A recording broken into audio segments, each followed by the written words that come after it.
Hello, everybody. My name's Angel Cortez, and welcome to another episode of the OG Pumpkin Podcast. My guest today is Fran, and I met Fran at because of Defense Strategies Group, which is the civilian readiness company I work for. And Fran he might be the most professional individual I've ever met in my life, and he's probably done so much, like more than I don't know, probably anybody I've ever fucking heard, to be honest. So, and give us a little bit of your background. Well, thank you. That's very nice of you to say, but I would argue that maybe you don't know me well enough yet. But also want to thank you for letting me change before we started this thing. Yeah. Because I learned a lesson several years ago. So for years, and I think people will identify with this, for years, I wore jeans on an airplane. And then one day somebody was like, "Why are you wearing jeans on an airplane?" And I said, "Well, what else would I wear on the airplane?" And they said, "You need to wear sweatpants." I wore sweatpants on the airplane. Now I refuse to wear anything but sweatpants on the airplane. So when I got off the plane and I had to search for my AirPods, as I told you, I sweat through my sweatpants, right? Because they shut everything off when I had the whole mechanic crew and everybody there helping me. So before we came in here, thanks for changing my pants, but I think I might have to change them again when we get done with this.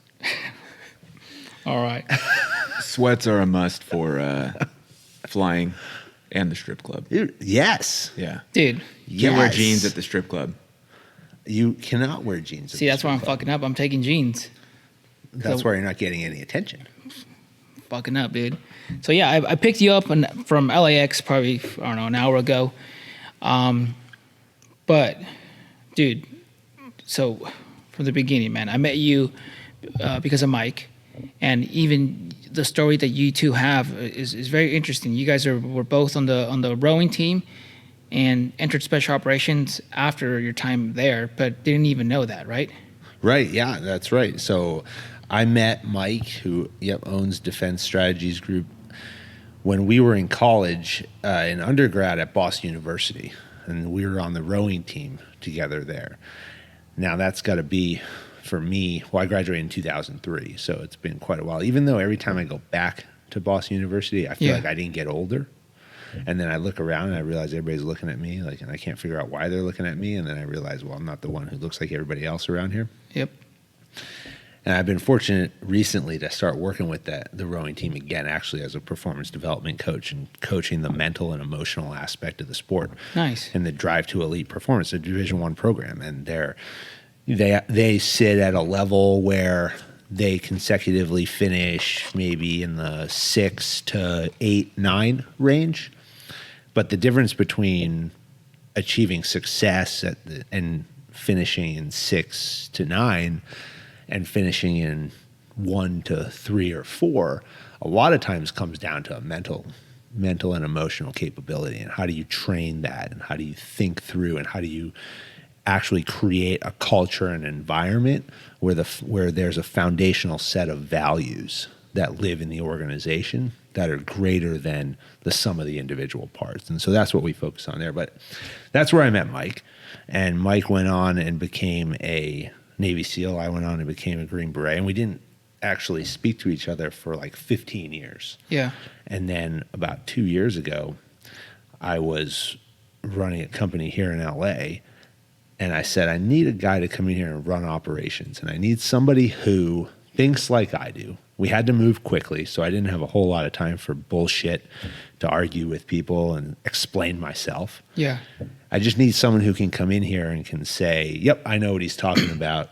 Let's go execute. So I could focus on some other stuff.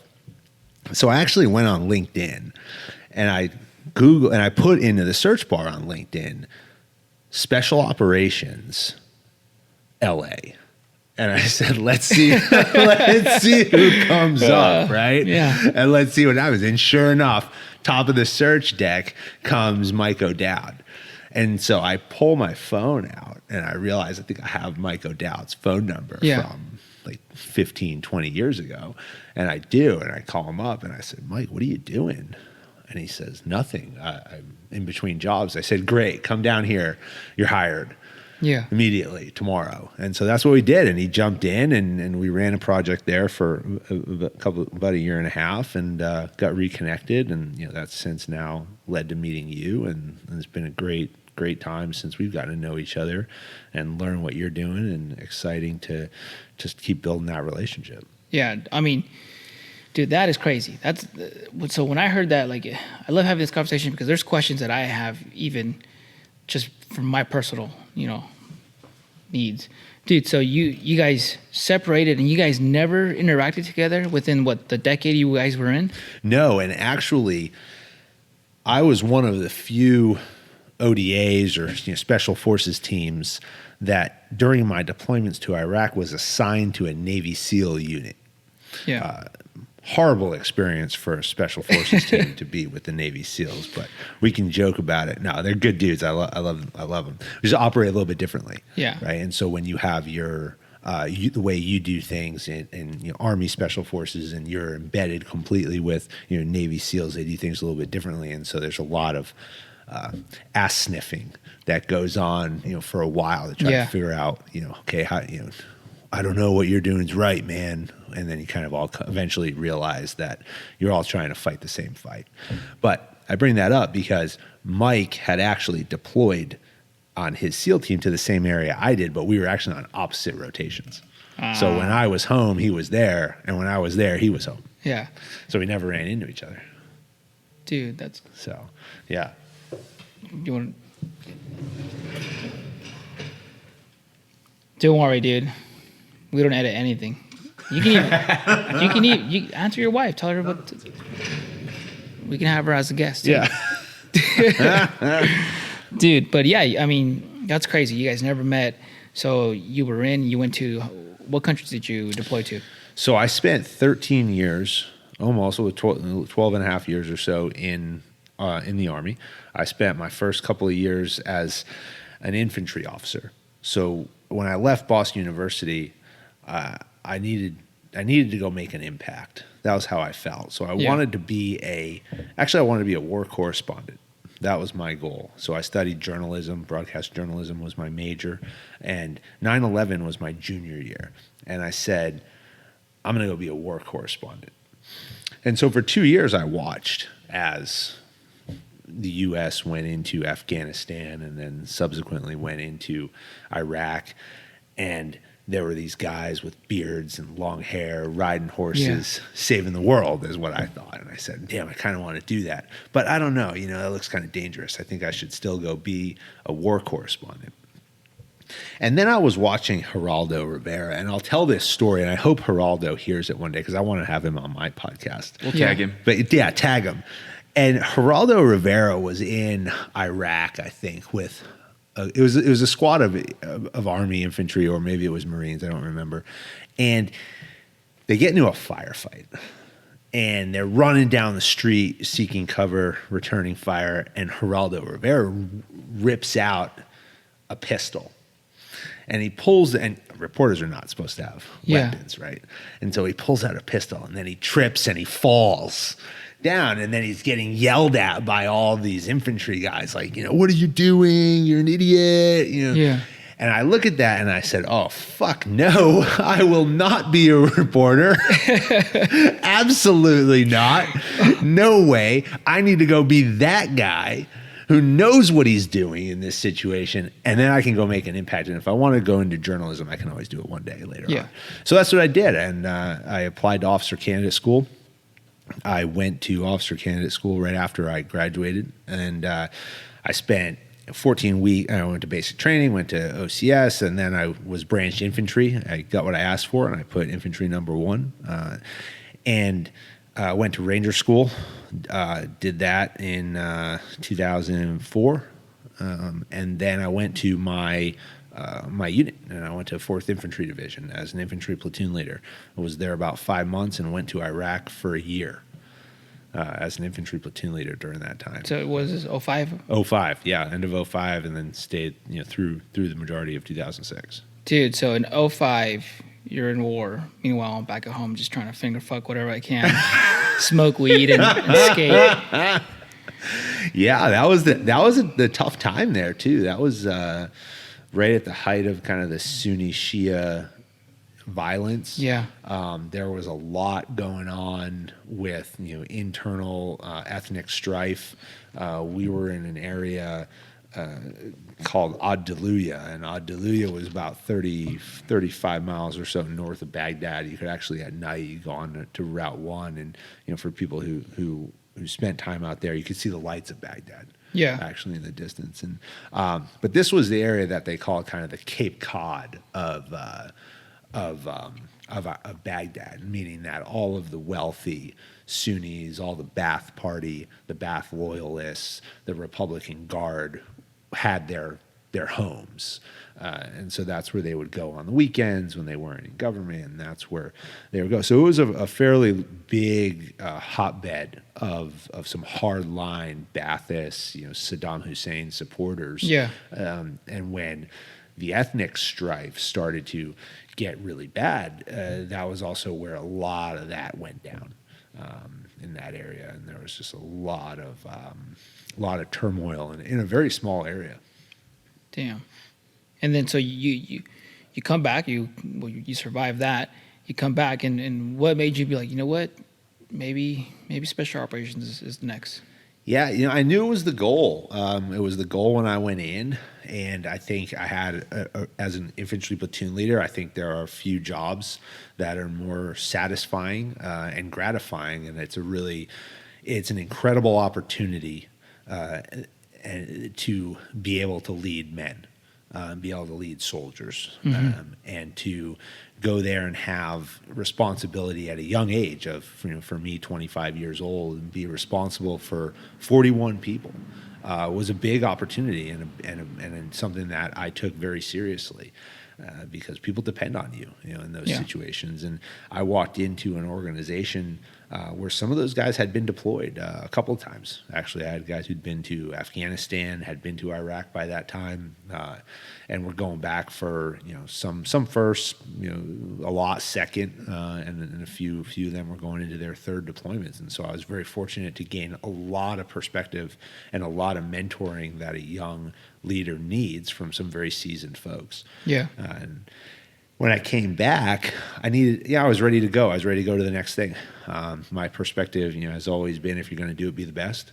Why do it? It's a conversation I'm having now with my daughter. My daughter's going to be 12 here next month, and she's getting into team sports and starting to take responsibility as coming into teenage years, and that's something that we talk about a lot, and talk about it in the coaching that I do with teams and organizations. Is if you're going to get up in the morning and you're going to put the work in, and you're going to put your best in, then why not seek to do it, number one, at the best level that you can do it, and then number two, in the best organization that's out there to achieve that effect. And to me, that was going to be a Green Beret.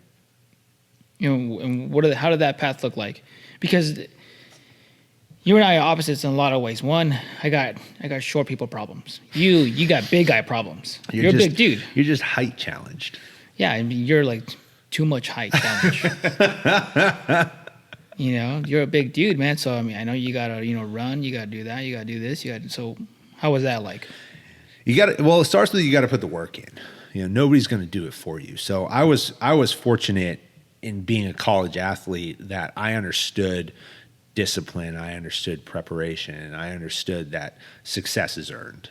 And those are some things that I talk about a lot now. But no one's giving you anything, and when you compete at a collegiate level, and especially fortunate enough to compete at any level, but for me at a Division I level, you really look around and you say, like, I have to earn my spot here every day. I have to earn my spot in this organization, and I have to earn the result that's going to happen here in my competition. And that's how I approached coming into the Army. Initially coming in, I had to reset my training base. My body, after 4 years of rowing, had no fast twitch muscles for running.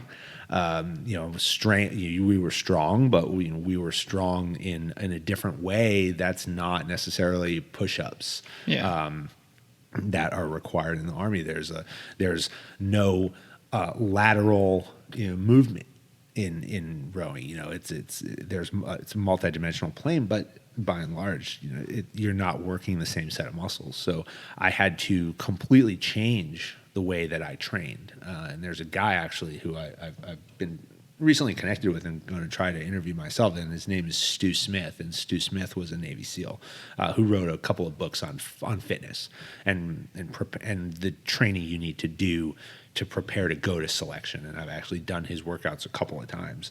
I made fun of the SEALs, but he actually wrote a really good book about getting ready to go into these selection events. And so that's what I did before I went in the Army. And that's what I did again when I came back from Iraq and started preparing to go to selection for Special Forces was how do I need to look internal, because this is an individual event.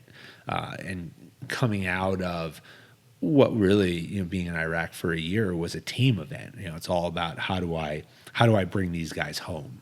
Yeah. How do I bring everybody around me home, even at the behest of myself, which isn't something you think about, but it's something that is just inherent, as a leader, your guys and your people are first all the time. And then transitioning that mindset into when I go to selection, this is going to be on me.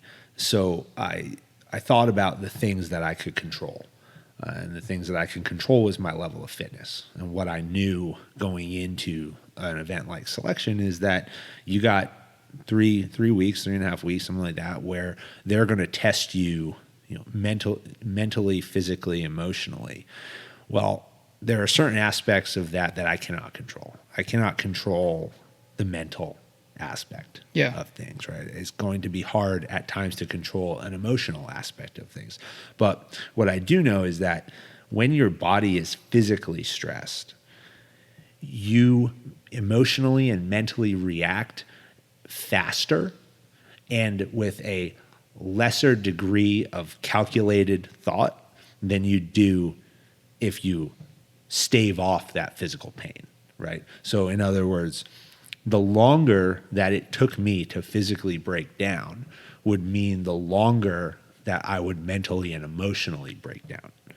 So I had to go in at the highest level of physical fitness that I could absolutely be at. Yeah. Because that gave me the best opportunity for success when I was cold, tired, hungry, aggravated, under stress. Because I knew that if I wasn't worried about my feet hurt, my back hurts, my muscles are sore, that I could then channel that energy into my mental and emotional stability. Nice. And then so you complete that, and then where do you go? So I completed that, and then I was selected. You go to the Special Forces Qualification course. So you do that. It's about a year. For me, if you're a medic in Special Forces, you're pushing about 2 years based on that training.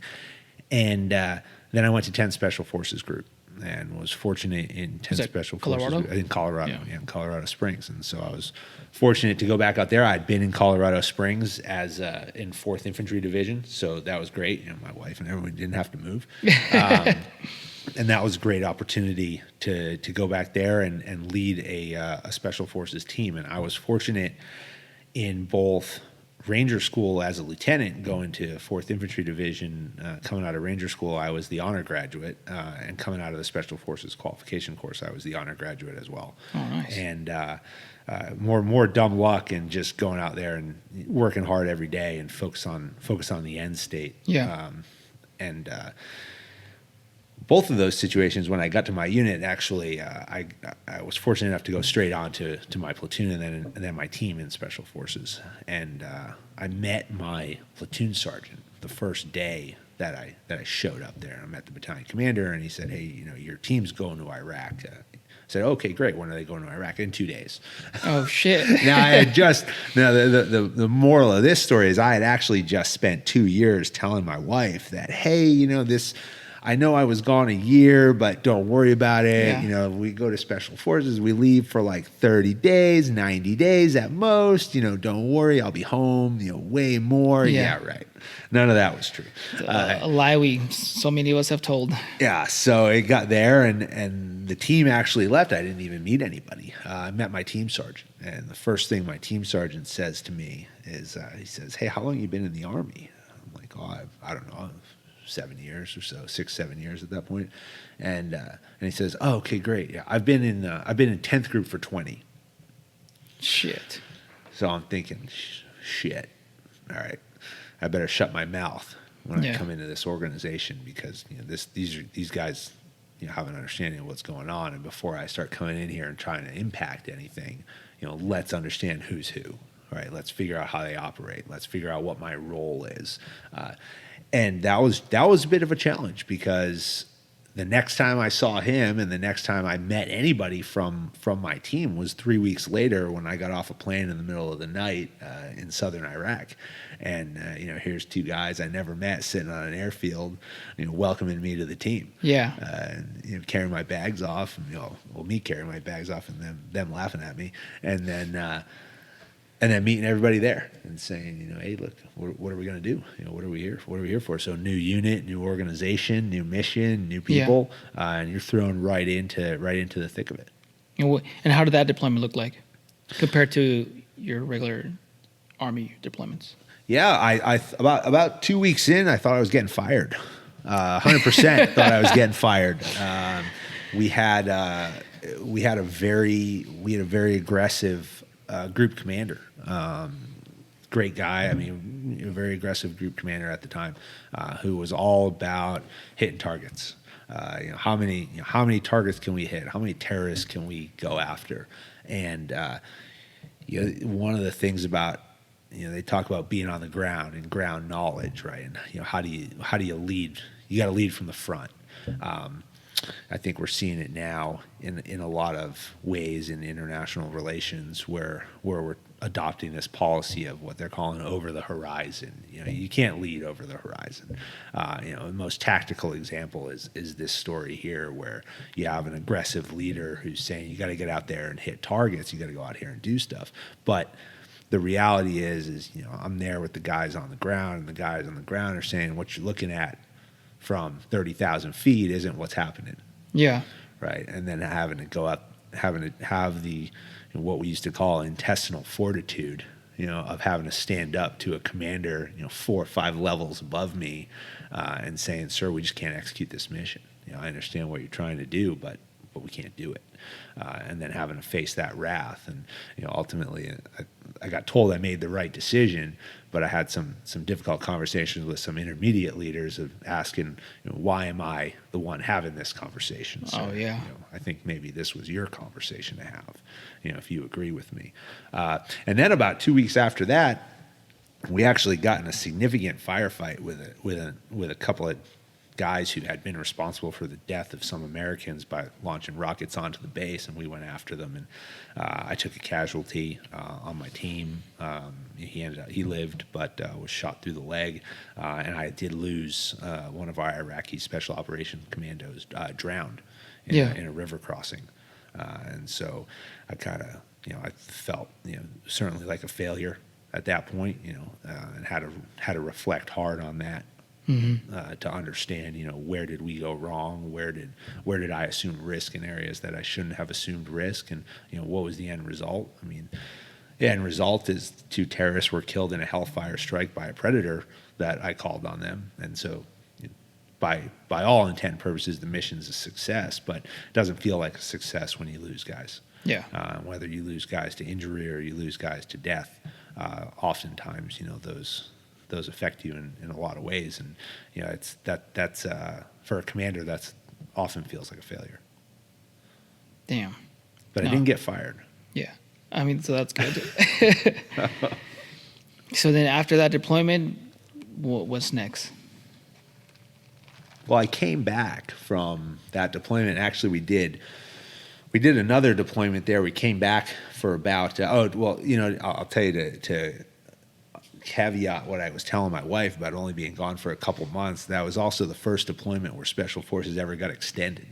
So, shit. So not only was I going there. What year was this? This was in 2009. Where were you? I was in Basra. Okay. Where it was right around the elections. Yeah. So they were having the elections. Yeah. And because they were having the elections, they said, "No, we got to hold everybody in place." Elections were crazy. So now I'm there. I'm there with you at the same time. Okay. But I'm in Dailala. province? Yeah, that's where I was my first deployment. Oh yeah. Yeah, Oh shit. Okay. up in up in Diyala. Yeah, but Damn. yeah, the elections were a difficult time. I mean, they didn't want to make any changes on U.S. footprint. They wanted that thing to go as smooth as possible, and nobody was willing to assume any risk. So Yeah. we got extended on that one. Damn. For how long? Another 2 months. Damn. Yeah, so I was supposed to only have ever been gone for a few weeks, and then I ended up being about 6 months, and then ended up being about 8 months on that one. And then we came home for about 5, and went back for another 6. We went back for Same place. same place. Yeah, Damn.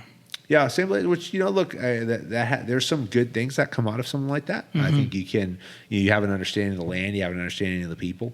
One of the things where I think we've seen manifest itself in some of these prolonged engagements is that you tend to, they'll say, oh, well, we were in Afghanistan for 20 years, we were in Iraq for, 8-10 years, or so. Well, what I would argue is that, we didn't fight that war once, we fought that war about 20 times. Yep. Because every time you change forces, every time you put a new group of folks into an area, they come with their great ideas, and the last guy was fucked up, and we're going to do things better, and this is how we're going to do it. And oftentimes those things start running in opposite directions, and then another guy comes in a little bit later, and those last two were fucked up. This is the way we actually have to do it. Yep.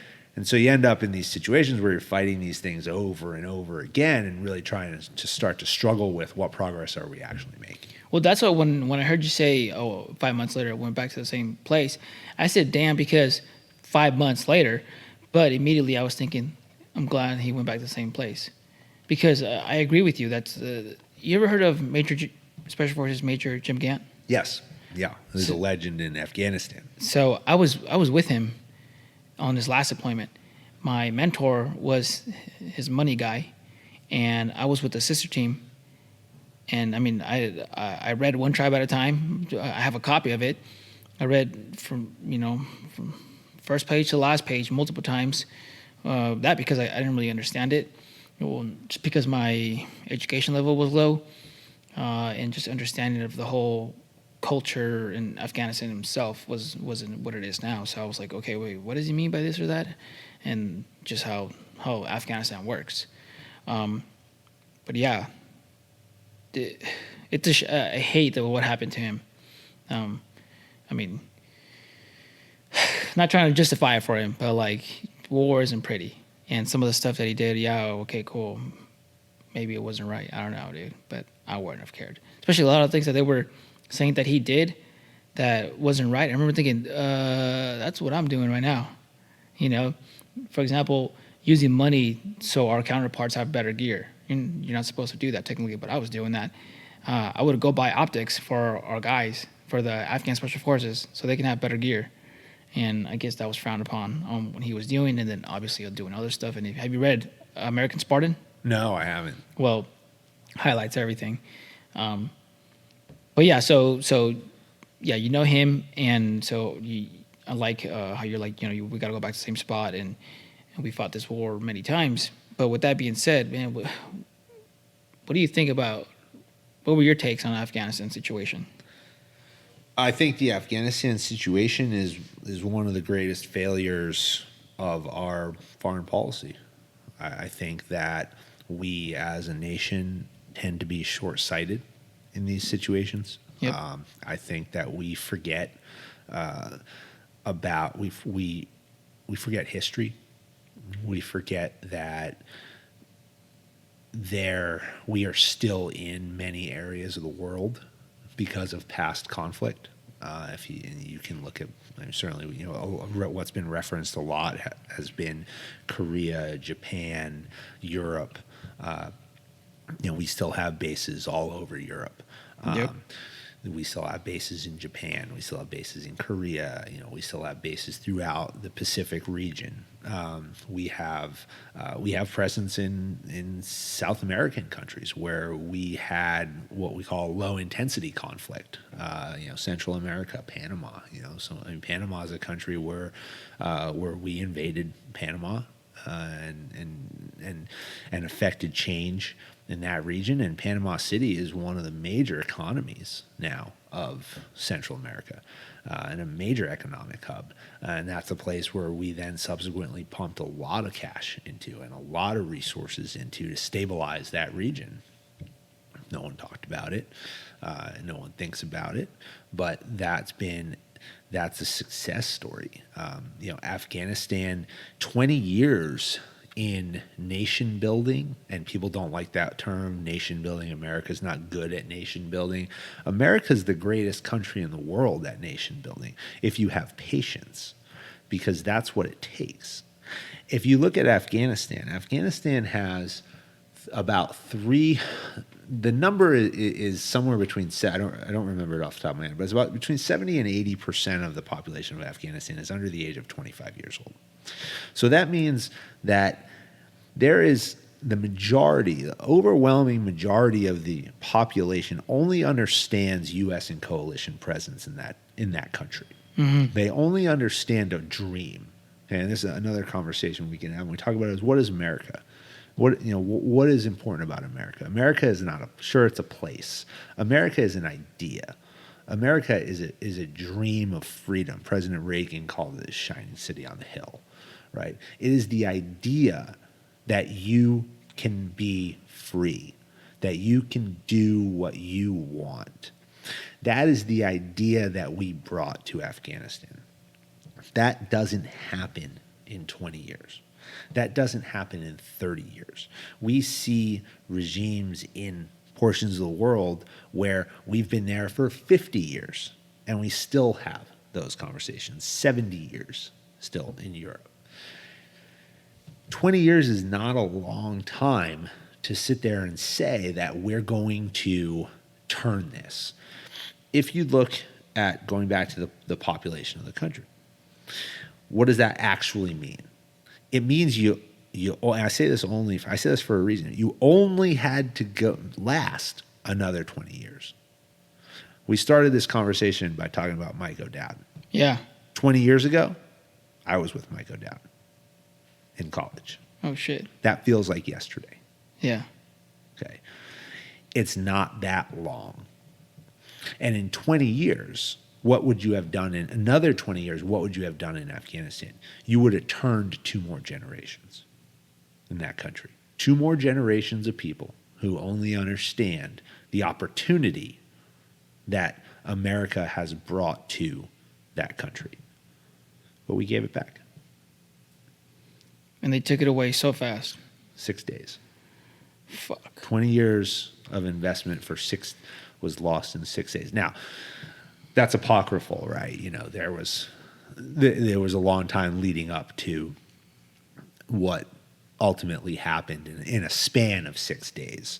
And there's a lot of people in the back and forth. Who's responsible? Why did it happen? But if the decision is to exit the country, you can make that. That's what leaders have to make those decisions. That's what presidents do, right? That's what they're there for. They're there to make these types of decisions and understand the impact. There's a way to do it, and the way we did it was not the way. Yeah. Fuck. And I think it's hard. It's hard to Monday morning and quarterback this thing. Yeah. Certainly everybody's been doing it, right? We're not there. We don't see what they see. But it's kind of one of those things where people say, I don't know what right is, but I know what wrong looks like. Yeah. And that's a situation that you got to look at and say, well, what happened here is wrong. And we did we did a good episode on the Jedburgh podcast about this with former Secretary of Defense Chris Miller, which, by the way, is your podcast. Which is my podcast, yeah. Yeah. Jedburgh podcast, check it out. But we did it with Secretary of Defense Chris Miller, and Chris not only was the Secretary of Defense in 2020, but he was also a 5th Special Forces Group operator in 2001 and was one of the first guys into Afghanistan after 9/11. And so to be able to kind of understand his perspective, see a guy who's really seen this for 20 years from the most tactical level, riding the helicopters in, Yeah. in those first couple of days in October of 2001 and defeating the Taliban, to now being at the most senior level, was a very interesting conversation. We also had a chance to talk with an Afghan refugee who was here in the U.S. whose family was stuck in Kabul, and to understand what they're going through. And what that looks like for someone who actually has to sit on the other side of the phone and understand that their mother or sister, are in danger. And what are we going to do? So we left it. You did Iraq twice and with the SF, and then after that, where did you go? So after that, I had a great opportunity to transition our Special Forces Battalion out of Iraq and focus on Africa. And my job was to go to Djibouti, Africa, which is out there by Somalia on the Horn of Africa. It sits between Somalia and Ethiopia, and build special operations capabilities in East African nations. Mm-hmm. This is an SF guy's dream. To me, this was my. I don't want to say it was my 9/11. I'll say that only in an effect of the 9/11. The post 9/11 mission in Afghanistan from October of 2001 to about early 2002 is a classic. That is the definition of a special forces mission, a Green Beret mission. Go into a denied area, link up with an affiliate force, arm them, equip them, train them, and defeat an occupying power. That is the number one greatest mission in the world. And you get chills just thinking about being able to do that as a Green Beret. An equally, maybe one shade different, is being able to go into countries that live in risk, but maybe not overt risk, and build capacity in their country for them to protect themselves and their allies for the future. And that was what I got to do in both East Africa and West Africa. And I got to go into every East African country. And I got to work with the ambassadors, the U.S. ambassadors, the State Department, senior government officials, and identify portions of African militaries that could be trained as special operations. And the goal here was you train them, you equip them, you bring special operations teams in to work with them.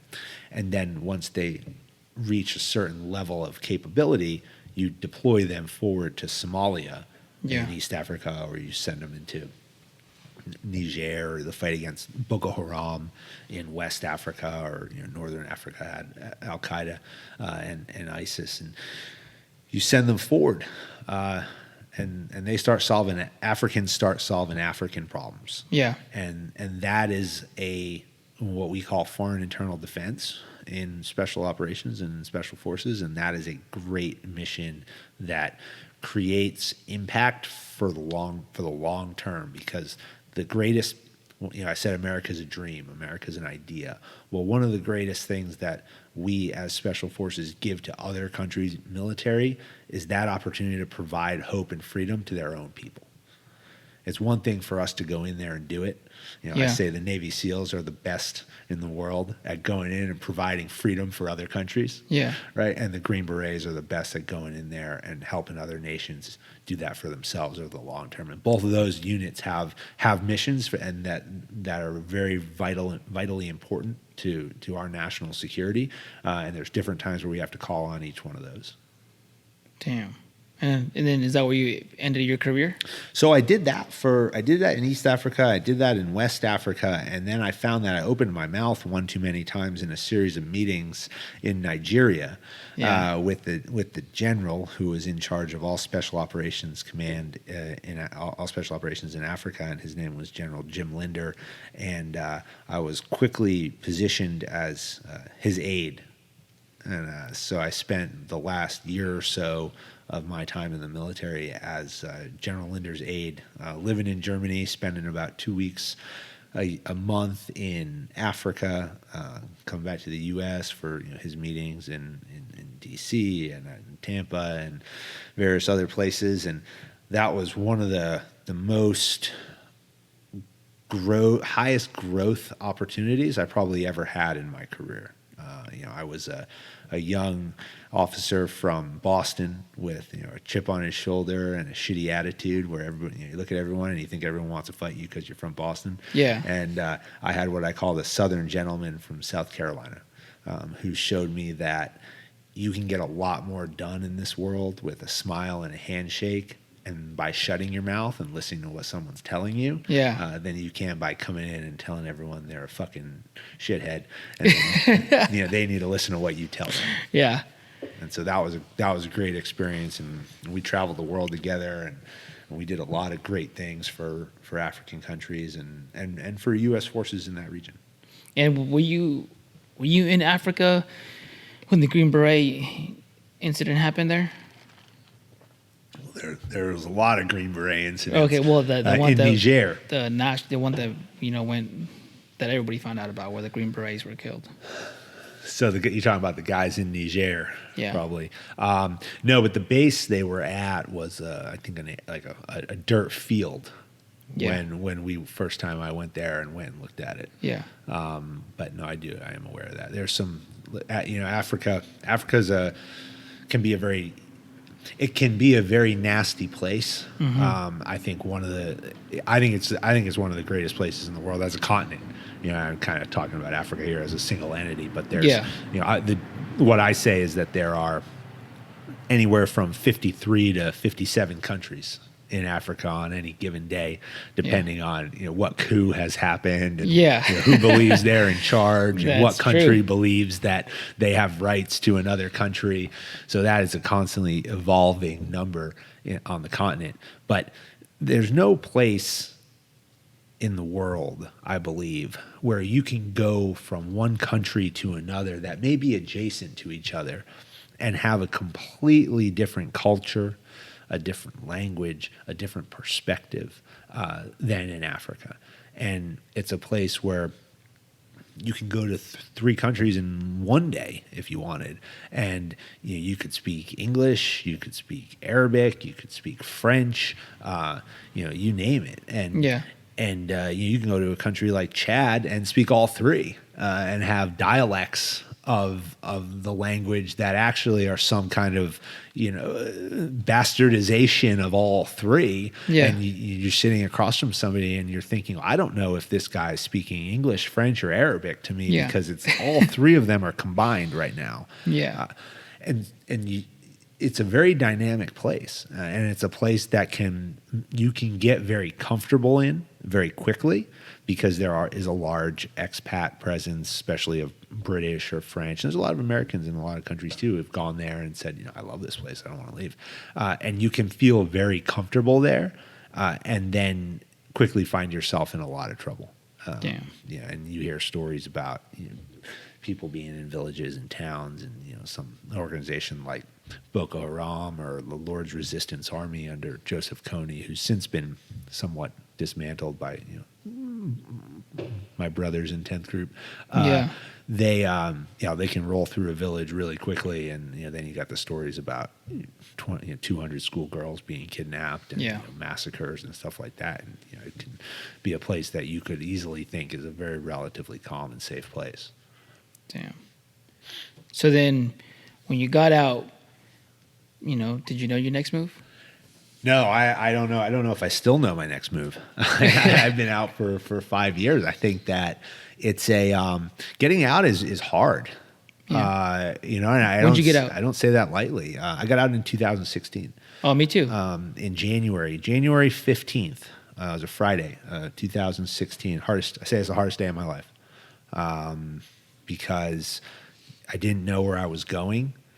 I don't know if I was ready to go. I don't know if you're ever ready to go. I think that you give everything. They say you give everything to the Army, and I think I did.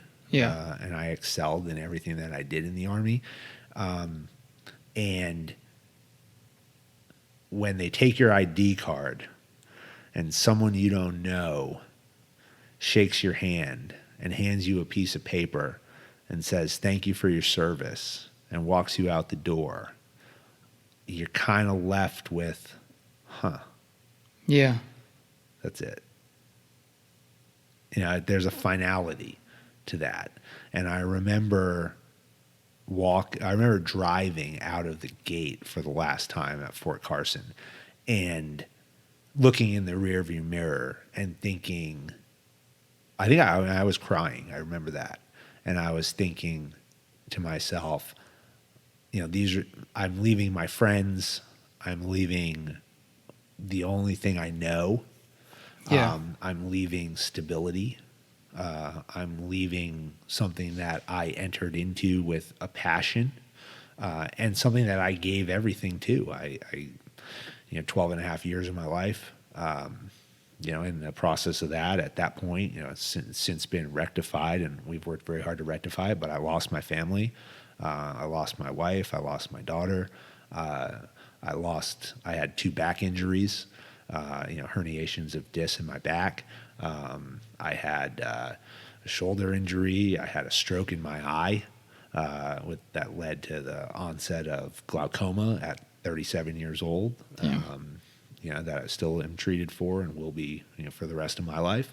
And you kind of look and you say, shit, Yeah. what am I going to do now? Because you had already done the school thing, like how most veterans get out and they're like, well, fuck, I don't have a degree. I'm going to go to school. Yeah, well, so that's a good point. I had done undergrad, and I was, and what I thought about at that moment, and I had thought about it a few months before that, was the Army is the best organization in the world about career progression. They're the best organization in the world about teaching you how to be a leader at the next level. Or even in the next job, even if it's not in the next level. There's a school for everything. Actually, I just interviewed a guy. His episode will release in a couple of weeks. He was a 2-star general. His name's General Craig Weldon. And General Weldon, great leader, but he tells a story about how he was, when he was selected for command at one level, I think maybe it's 06 command or something, he was selected to command a base. And he tells them, well, I don't want to command a base. I want to command a tactical unit. Yeah. And they said, no, you're not, this is where we need you, but you're going to go to a school to learn how to command a base. Oh. And my response was, the Army has a school to teach you how to command a base, right? They have a school for everything in the Army. And I thought about that when I was when I was working on my transition plan, and I said, there's a lot I know. There's a lot of soft skills I have, and there's certainly a lot of hard skills in terms of tactical hard skills. Can I, as an operator, shoot, move, and communicate? Can I lead?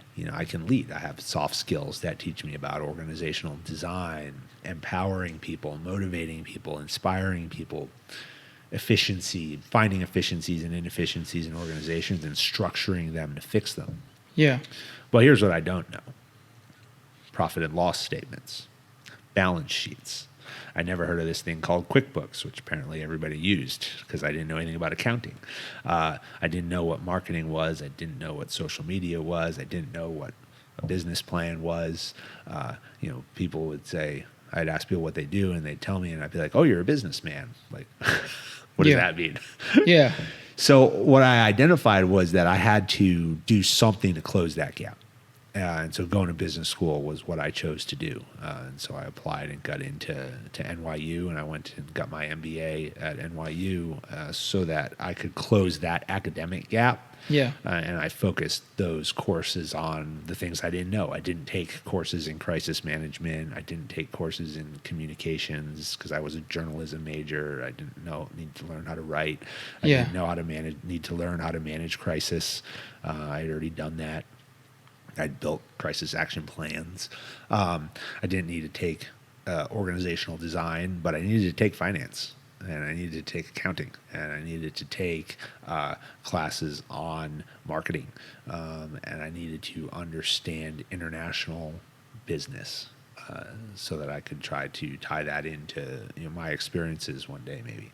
So that's what I focused on, and tried to close that knowledge gap and position myself to become more marketable. Because what I found as I had interviews with great companies, I interviewed with Google multiple times, made it to the final candidate, several times, great positions at places like that. Uber, Google, major consulting firms, is you get all the way to the end and they look at you and somebody says, "I love you, but I don't know what to do with you." Damn. And that's hard. That's Yeah. hard coming out of an organization like special operations where you never failed. Yeah. Nobody ever told you that there's not something for you to do here, because they can't figure it out. Especially when your perspective is that, well, I can solve anything. Yeah. Just tell me what you want me to do. Whatever you want me to do, I'm going to work harder. I'm going to put the time in. I'm going to learn it. I'm going to figure it out. I'm going to train myself, and then I'll be successful. Well, it doesn't really work like that in the real world.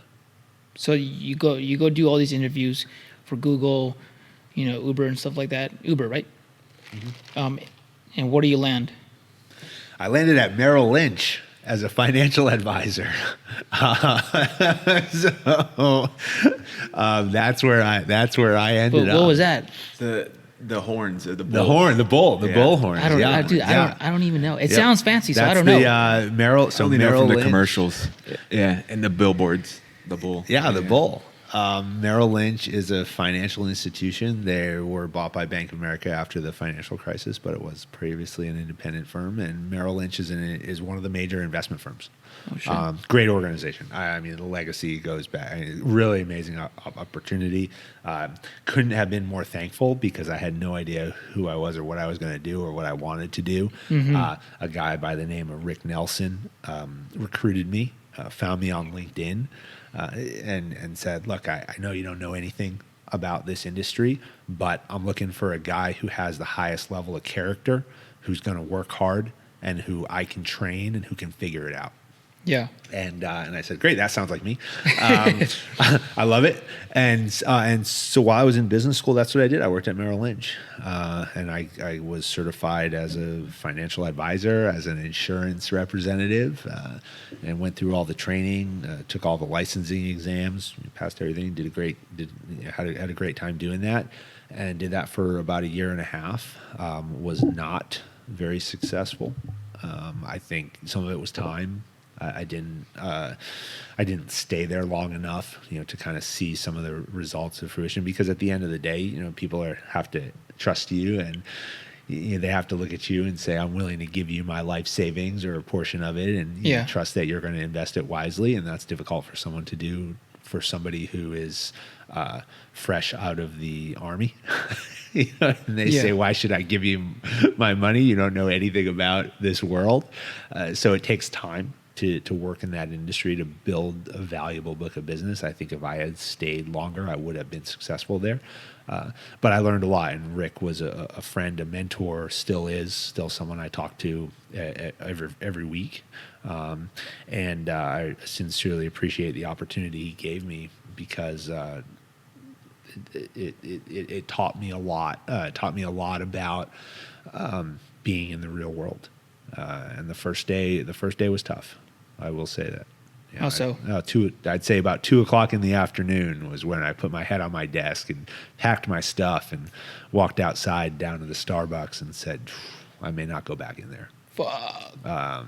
Because you're talking about a couple of months prior to that, I had been in the basement of the Pentagon, in rooms that you think exist only in the movies. Yeah. And now I'm in a cubicle in suburban New Jersey. I mean, it's no comparison, but I kind of know what it feels like, because I remember one day, man, in between shifts, like work days of yogurt shop I worked at, I was like, in between semesters, to get my bachelor's in nutrition and dietetics, I'm like, dude, what the fuck are you doing? Like, you remember the 75th Ranger Regiment, now you're getting ready to get yelled at by teenagers in fucking Newport Beach again, that their fucking acai bowl isn't ready fast enough. What the fuck are you I doing? said extra strawberries, asshole. Yeah, dude. And I'm just like, dude, what the fuck am I doing? But no, dude, you were doing that, and then that happens. So then what's next after that? Yeah, so I had an opportunity then to go to Snapchat and be the director of global security, and had an amazing chance to go to that organization. Their security team had scaled very quickly as the company scaled, but they didn't have a lot of governance. They didn't have a lot of process. They didn't have a lot of efficiency. There was no strategy behind the security department. And so I was recruited and asked to go in there and build that out, and build out the physical security component. We built out resiliency and business continuity, crisis management, investigations, and we really formalized that program. Formalized it across the globe as the company scaled. Worked very, very hard to do that. We're ultimately recognized by the FBI and the Department of Homeland Security for those efforts, and for building an industry-leading program in workplace violence prevention and insider threat, and how do we think through crisis action, especially at a time when workplace violence was on the rise. There was a period of time where there was the YouTube offices had been attacked by That's a gunman. Right. That was when school shootings were certainly on the rise and happening seemingly weekly. There was a statistic I used to quote that in the U.S., there was a period of time in 2017 to 19 where a mass shooting was considered 5 deaths or more. And the threshold for being on the national news was 5 deaths, which, if you think about that, that's a pretty shockingly sick statistic. It is. It means that 4 people could die in multiple cities, could die in the same day. And that would not be big enough to make it on the national news. Yeah. That's a really difficult. And so if you're working in corporate security, those are things that you have to think about, especially when you work at a company that's progressive, a company that's inclusive, a company that values its employees and employees' rights to be themselves and not be in a lockdown. And so you have to take a customer service and employee-centric mindset to building a program like that, because it's not the military, and you can't go in and say, you're going to this is the way you're going to do things, and you're going to line up outside the door and count you in and out. You can't do that. So you have to develop a program that identifies with the culture that people are going to embrace. I call it personal responsibility, and then put technology around it. That was another thing that we focused a lot on, was building technology. See, and you mentioned something very important. From 2017 and 2019, all this stuff is happening, and that's when I'm like deep in school. And this is why I love DSG and I love Mike and the team. You're part of the team. Yeah, you're far away, but dude, we still consider you part of the team. And that's how I met you. It's like, dude, before all that, I'm seeing all this happen. At least you're putting your knowledge and experience into something to keep people safe. Meanwhile, I'm just at fucking school, and I remember just thinking like, what am I doing? Like, I know I'm doing this for my family. I know I told my wife, hey, for about a decade I was gone. I'm going to be home more. I'm giving school an honest chance. And then 2019, that's when I met Mike, and I was on the verge of just being like, fuck all this. And then he gave me an outlet to share my knowledge, share my experience. And do you see, like, working, it may not be DSG or that type of environment, but doing that, sharing your experience and everything that you worked for, 13 years, 14 years, that it was being used for something? How'd that make you feel? Well, I think all of those are learning experiences. I think going to school is important. I think that there's a foundational aspect of school. And don't get me wrong, there are wildly successful people who've never gone to higher education. I mean, Yeah. two people that I value very, very much in this world. Emily Sandberg Gold was on my podcast, episode 5, one of the world's top fashion models in the early 2000s. Now runs an extremely successful business in digital marketing. Never went to college. Amazing perspective on life, amazing businesswoman. I mean, on the cover of Vogue 5 times, and as I learned from her, Yeah. not U.S. Vogue, Italian Vogue, which is the real Vogue. The real Vogue. I was just Yeah, going like, to say it's that, the not- real yeah. one. So, I mean, this is someone who's achieved so much in her life and is a mentor to me every day. Yeah. Peter Cancro, the founder of Jersey Mike's. The founder of Jersey Mike's bought one sandwich shop in on the Jersey Shore, and they've cleared $2 billion in revenue. Damn. Now, and they have 2,000 stores across the globe. Never went to college. And that's not even getting into Zuckerberg and the tech world. Yeah. But there, you do gain a foundational element of academic knowledge that helps with, I think, vernacular, or like how you position things, how you think through things. Yeah. I don't think that you go to school or higher education to learn what to think. You learn how to think. Yeah. And I think those are important. You have to approach it that way. Like, sure, when I was in undergrad, I had to take the mandatory courses on Russian history and Chinese history. I still remember 2 things from each class, which were 4-month blocks each. Yeah. But what I know how to do is conduct research. And every day I know that the discipline that I have in conducting my research and my preparation, for instance, to interview my podcast guests, or to conduct or to put together a proposal to win a government contract for my security business, I know that came from those days of having to study and learn and research Russian and Chinese history.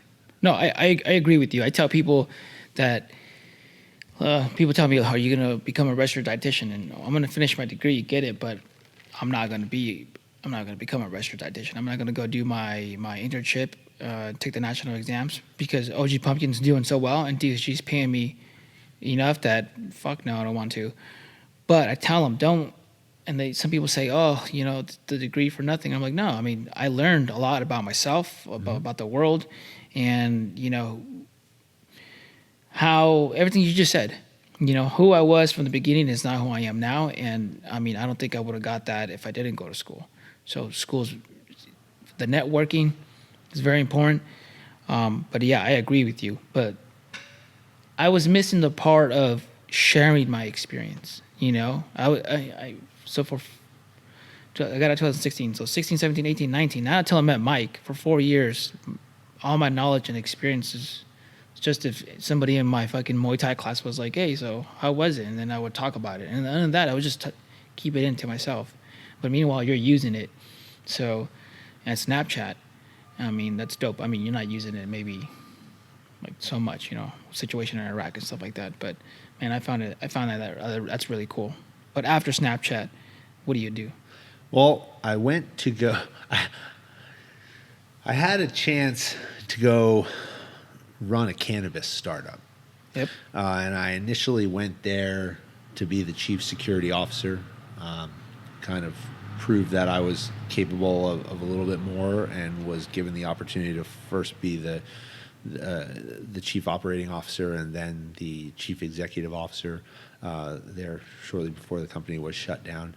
But really complex industry. Yeah. Really rapidly evolving industry. I think there's a lot of good that can come of the maturation of the industry. I think there's still a long way to go. I think there's a lot of people involved of all walks of life. I mean, it's an industry where you'll sit at a table, as I did, and you've got somebody who's more of a type of in a suit and a Wall Street investment banker, trying to figure out where they can deploy capital coming out of some investment fund. Yeah. And on the other side of the table, you got a guy who's dealing drugs on the black market, and or a rapper or whatever. Yeah. Actor, actresses. Yeah. Right. Or you have celebrities, who've come in, and the celebrities are trying to be involved, and they're trying to put their name behind some of this stuff, and you're able to have in that industry, as I was, a great opportunity to look at a very holistic problem set, and that's what I strive on. I talked a little bit about Snap and looking at security, not just in the physical aspect of things, but looking at it in a holistic security. What are all the elements that come in to provide? How do you define that? And I think that cannabis was very much like that, and we had an opportunity to have operations in agriculture, in manufacturing, in product development, product design. A lot of layers. Yeah, so it's vertically integrated. So you have a vertically integrated supply chain, and then we had retail stores, and we had delivery, and there was an opportunity in there to become not an expert in all of those fields, but gain exposure into all those fields. And that allowed me to bring some level of kind of order and leadership to those various components, and learn more about how do you actually establish and drive operations and sales. And there's a lot of quality control pieces, at each part of there. There's a lot of regulation in cannabis. There's a lot of unknowns, in terms of, the federal government and the federal government's position. How does that affect the states? Simple things like banking. Banking has a lot of restrictions. So that was a good opportunity to be exposed to a lot of different things going on somewhat chaotically all at the same time, and trying to figure out how to make it work. It's a situation where we didn't succeed. That's it. No, we didn't succeed at it. I think we had a lot of issues stemming from a variety of different places. Yeah. But ultimately, the organization was on a path, I believe, to succeed. Given the changes that I think we were able to make there at the end when I was given the control of it. But COVID came, and COVID reprioritized investment for our investor, and that's it. Damn. And then after that, what happened? Well, then it was a hard reset. Yeah. And kind of another one of those times where you kind of had to look at my situation. We had a son. So I said, previously I'd lost my family and made a lot of mistakes, between then, experiences, I'd say experiences and some mistakes in there, and some good, some bad, and some very ugly things that happened. And I had an opportunity at the back end of a lot of this stuff to kind of bring it full circle. And get back together, nice. And kind of solidify our relationship, understand the history that we had. I mean, you're talking about, my family is a big part of my life from my freshman year in college. Is when I met my wife, and we had our ups and downs over 20 plus years, and had a chance kind of out of misery. Sometimes comes good, and I think that's what we went through, and were able to bring it back. So we had a son, our second, in March of 2020. Dude, so the day after New York City was shut down, we were in the hospital. That's crazy. What did that look like? That was a very desolate place in Lenox Hill Hospital in 70-something, and Lexington in the center of Manhattan, when everything shut down. And I was one of the last people to be in the delivery room for births. They shut that down the day we were being discharged. Wow.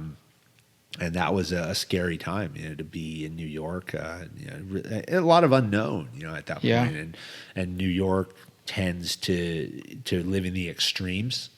I think the people do, and that was a situation where you didn't want to leave your apartment. You didn't want to look at anybody. I was going through the shutdown of the company at the same time. Being in the hospital and receiving the phone calls that were closing, and so that was difficult. I think we had a lot of things happening at once. Having a baby, COVID, losing the job, and now it's a matter of what do we need to do to reset? Because we can't change these things. And you can't do anything about COVID. You can't do anything about this situation with the company. And now we have now 2 kids, and we have a family, and we have a life, and we have to figure out what comes next. And I think the early days of that, COVID, it was. I think everybody will remember sitting on their couch watching Tiger King at 1 in the afternoon, right? Thinking like, hey, in a week, whatever, we'll be back at work, it'll all be fine. Don't get too comfortable. My daughter's sitting on the couch and coloring, and it's like, all right, well, you'll be at school, on Monday. And nobody thought that this would be going on this long. We went to Starbucks before we came in here, and I'm like, do I put a mask on? Do I not put a mask on? Do I have COVID in this town? We were in a different town in LA on the way down here, and they got a whole different set of rules. So, now no one would have ever foreseen or thought that we would have gotten to this point where we're at. But I had a hard reset. What do you want to do? And again, kind of sit there and say, what do you want to do with your life? What do you? And I kind of made the decision at that point that I have endured a variety of different experiences that have helped me to grow in the military and beyond. And now it was time to put my heart and soul into doing some stuff that I want to do. Dude, and this is exactly where I wanted to start and go, but I didn't want you to just gloss over everything. So we took like an hour to get there. Yeah, it's perfect because now the listeners can understand when I'm what did I start with, right? That he's a very professional individual and he's done so much, dude. That is a fucking lot. Like one of those things people would look at and be like, that individual did a lot of work.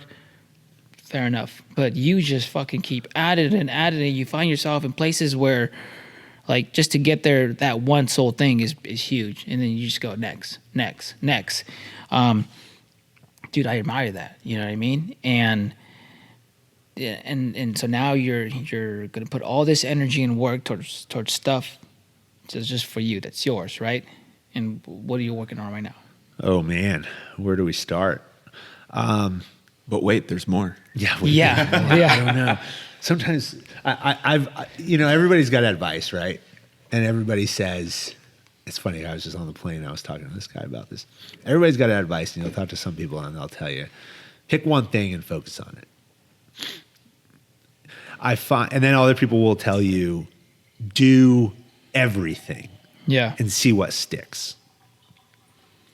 There are valid arguments on both sides of that. What I find is that the people who tell you to pick one thing and stick with it are on the back end of success. They're on the back end of something having worked, and sometimes forget that when they were at the front end, they were throwing everything at the wall to see what sticks. Yeah. So if you do that, can you then have the ability to latch on to the thing that seems to stick a little bit more? And that's kind of the approach that I've taken as I've kind of rebuilt, again here and try to figure out, who am I and what do I want to do? And I think that truly driven, and I hesitate to use the word entrepreneur because I think it gets used too much. People will say, "Oh, he's an entrepreneur. She's an entrepreneur. She just does stuff." IG models are entrepreneurs. IG models are entrepreneurs. I think that people are driven, and are you driven to achieve an effect, right? And if you're driven to achieve an effect, you will find things that you are passionate about. And the ones that begin to have effect are the ones you will dig into. Now, at the early stage of that, everybody will go through these iterations of hanging on to some things for too long that Yeah. ultimately, won't work. And so having the ability to kind of step back and say, is this working? Is this not working? I think takes a level of maturity. So to answer your question, one of the things, we talked a little bit about the podcast, and that is, I say, that's my passion. That is something that I care very deeply about because I care about, as I said, impact. I care about telling people's story so that others can grow and benefit. I care about driving people, teams, organizations to max performance. That's what I understood as a college athlete. That's what I understood as a high school athlete. I went to a small high school. We joke that we played football in Division 6 out of 6 divisions in high school football in Massachusetts. But in 4 years, we won the Division 6 championship twice, and I can count on one hand the amount of times I lost a football game. And we won on Thanksgiving, which is like the biggest game of the year in New England for high school football. We won every year. And that was excellence. And that was a coach that I had who, if you didn't perform, he'd punch you in the head, literally, because he worked the night shift in a power plant in a town called Billerica. Which a kid like me from a town, Weston, and anyone who knows Weston and Billerica, they couldn't be more opposite in terms of the demographics. And that was exactly what a bunch of, punk kids, entitled kids from Weston needed, was the guy who lived in his van during the day and would drive to our parking lot when his shift got over at 10 o'clock in the morning, sleep in his van for a couple of hours and kick the shit out of us for 2.5 hours in the afternoon because he played. Yeah. And that's what I understood. And I think I carried that through a lot of my career, and that's what I talk about. And that's what I want other people to understand. And I've had the opportunity now, in addition to the podcast, to start to work in talent development, in talent management, in leadership development. That's something I started when I got out of the Army. I started talking to organizations, giving talks and seminars. I got away from it when I worked at Snap and when I went to the cannabis company. Yeah. Mistake on my part. I wish I had kind of stuck through it, but I was focused on other stuff. And so now we've jumped back into that over the last year and a half. Not the right time with COVID, but it's starting to open up now. But what COVID allowed me to do was start the podcast and start to have these conversations. And we speak with some of the most successful people on the planet. We've had entrepreneurs who've built. Seth Goldman built Honest Tea. He's the chairman of Beyond Meat. I mentioned we've had professional baseball players, and NFL players, Olympic medalists. Yeah. We've had some of the best and brightest in the medical field, in journalism. Talking about controversial issues like Me Too, the race divide in America right now. Got me my first hate mail. You're talking about your podcast. Yeah, I'm talking about the podcast. Yeah. And that's allowed a lot of other things. To go back to your speaking and leadership, dude, I remember just Mike asked you to talk to some of the people about leadership, and what was it? Triple number degrees, right? It was like 110 or something. I don't know what it was, dude. It was a fucking hot day. We've been hiking. Everyone's fucking tired, physically and mentally drained. Just the sun itself is just beating on you. Mike asked him to talk about leadership, and he just comes up and gives like the most professional leadership fucking talk. And I remember that woke me up, and I remember being like some of your the things you said, trying to remember so I can quote you later on. I'm like, dude, what the fuck? I'm gonna write this down. You're good at it. Like, you're really good at it. And I'm glad that you said that you're gonna go do these talks, because there's people who have almost little to no experience. Don't know what the fuck they're talking about in reality, but they have these catchy little phrases or things that they say, and they make fucking bank. And meanwhile, you have someone like you who has so much experience and should enter the what is it? What's the actual name for it? Public speaking. Public speaking. Yeah. It's like we had a client who then Mike said something about introduced us and about the company and what we're doing and then we were just talking, and one of the clients was like, we should have paid you for the conference we had. We paid somebody, I think it was $70,000. Yeah. And they're like, Yeah, I remember that. what you said, talking to Mike, was better than the guy we paid $70,000 to. I'm like, what the fuck? So, dude, I mean, I'm glad, man. I'm glad you're doing that. But back to your podcast.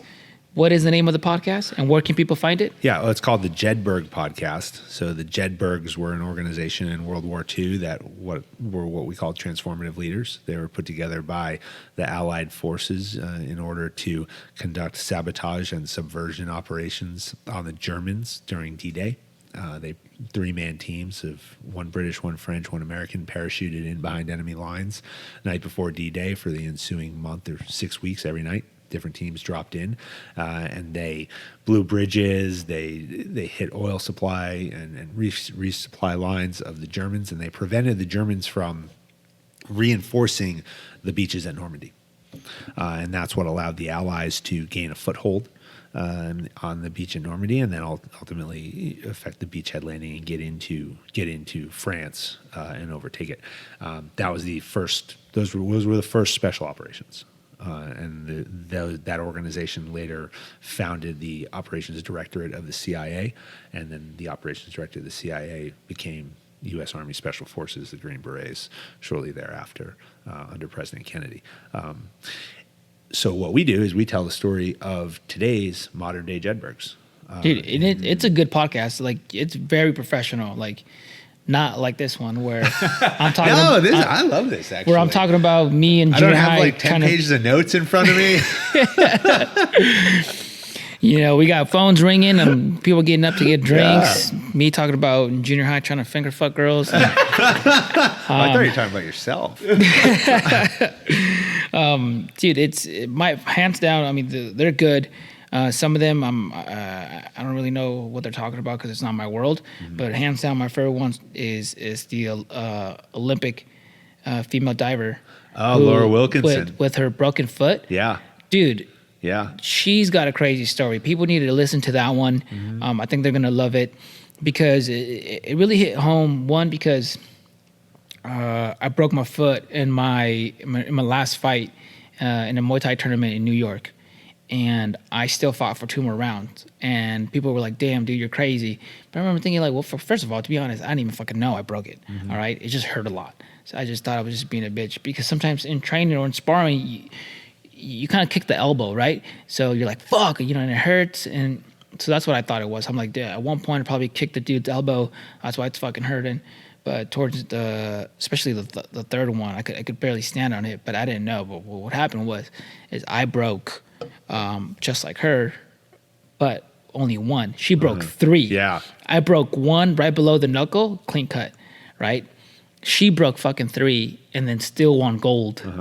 And I remember just thinking like, fuck, like, and then a lot of the stuff that she was saying really hit home because now I'm competing in jiu-jitsu, and a lot of the things that she was saying, talking about fear and there's nothing special, you just got to keep going.